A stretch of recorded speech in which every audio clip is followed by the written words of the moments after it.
ბოლო პერიოდში საქართველოში და მათ შორის თბილისში მოსულმა ინტენსიურმა ნალექმა გარკვეული პრობლემები შეუქმნა როგორც არსებულ ინფრასტრუქტურას, ისე დააზიანა საცხოვრებელი სახლები, ჩამოიშალა ფერდები, გრუნტის დამჭერი კედლები, სხვადასხვა რაიონში, კონკრეტულ უბნებში, კონკრეტულ ქუჩებზე ჰქონდა აღნიშნული პრობლემები. ასევე წვიმამ დედაქალაქში რამდენიმე ადგილას მოგლიჯა ხეები, დაზიანდა განათების ბოძები, საგზაო და სპორტული ინფრასტრუქტურა.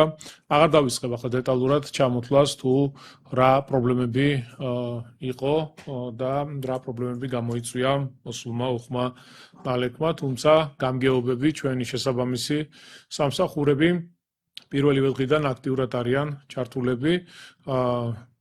იმდინარეობს პრობლემების აღწერა, თუ რა დაზიანდა და ხდება შესაბამისი ნაბიჯების გადადგმა. არ ყოფილა არც ერთი ოჯახი დარჩენილი, ვისაც უამინდობამ პრობლემები შეუქმნა და ჩვენი თანამშრომლები არ ყოფილიყვნენ ადგილზე მისულები, ყველას მაქსიმალურად დავეხმარებით, გვერდით დაუდგებით და ხელშეუწყობთ, რაც საჭიროა მუნიციპალიტეტის მხრიდან.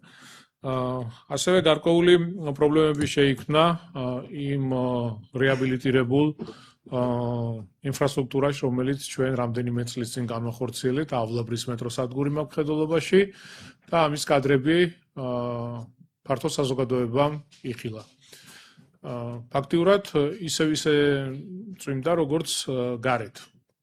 წყალი ჩამოდიოდა და ეს რა თქმა უნდა ძალიან დიდ დისკომფორტს, უხერხულობას და პრობლემას წარმოადგენს. რადგან სადგური, რომელიც იყო ძალიან მძიმე მდგომარეობაში, ამორტიზირებული, ავარიული, გარკვეული დრო დაჭირდა პროექტის შეთანხმებას, აღარ დავიწყებ მოყოლას თუ რა პრობლემები თან ახლდა აღნიშნულ რეაბილიტაციას, მაგრამ საბოლოო ჯამში პროექტი განხორციელდა, თუმცა რა თქმა უნდა, არის ხარვეზი, რომელიც აშკარაა და ეს ყველაფერი ძალიან დიდ პრობლემას წარმოადგენს.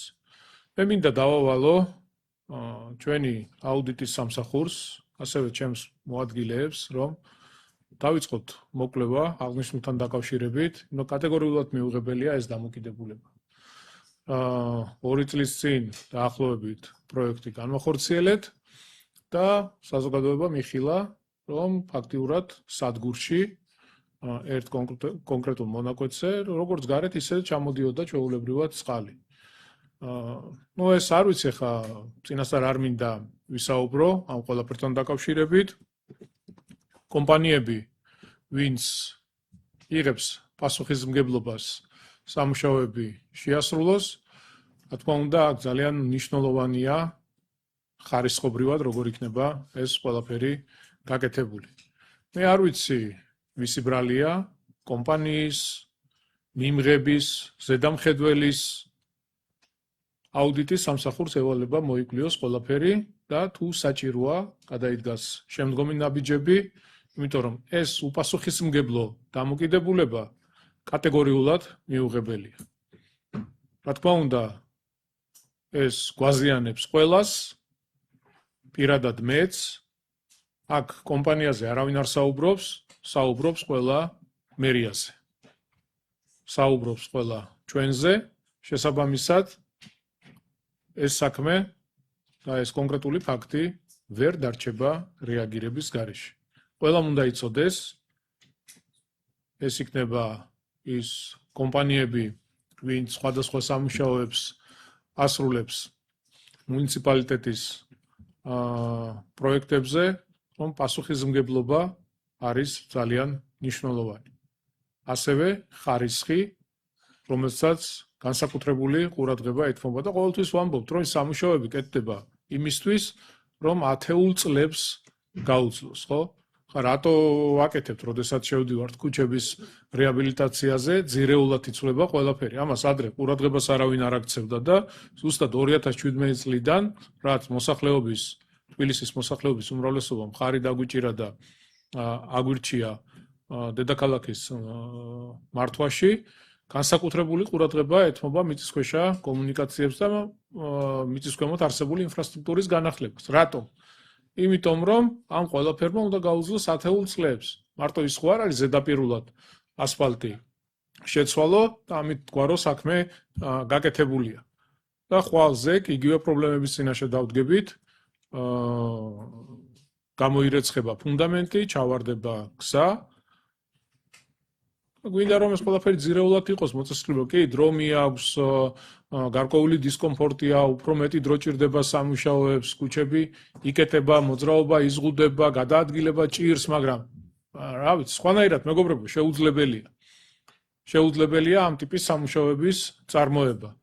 და კომპანიებს, რა თქმა უნდა, როგორც ჩვენ, გვაქვს ძალიან დიდი პასუხისმგებლობა, იმიტომ რომ ეს ქალაქი მარტო ჩვენი ხო არ არის დედაქალაქის მერის მთავრობის წევრების ხო არა, ყველასია და ყველამ თანაბრად უნდა გადავინაწილოთ პასუხისმგებლობა და ყველამ ერთიანად უნდა მოუვაროთ ამ ქალაქს.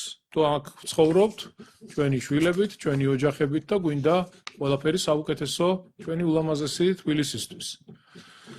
ამიტომ კიდევ ერთხელ თემა უნდა იყოს ბოლომდე შესწავლილი და რა თქმა უნდა მოყვეს ამას რეაგირება. რეაგირების გარეშე აღნიშნული საკითხი ვერ დარჩება. ამიტომ შეისწავლეთ ბოლომდე აღნიშნული პრობლემა. თუ რა იყო გამომწვევი მიზეზი, მე ფოტოებიც ვნახე, სანიაღვრე მილები, რომელიც ერთმანეთთან აცდენილი იყო, სადაც გადაბმა ხდებოდა და რატომ იყო, ზუსტად ეს არის პასუხი გასაცემი. სამუშაოები ყო არა ხარისხენად შესრულებული, ჩაბარების დროს იყო პრობლემა თუ რამ გამოიწვია ეს ყველაფერი უნდა იცოდეს საზოგადოება.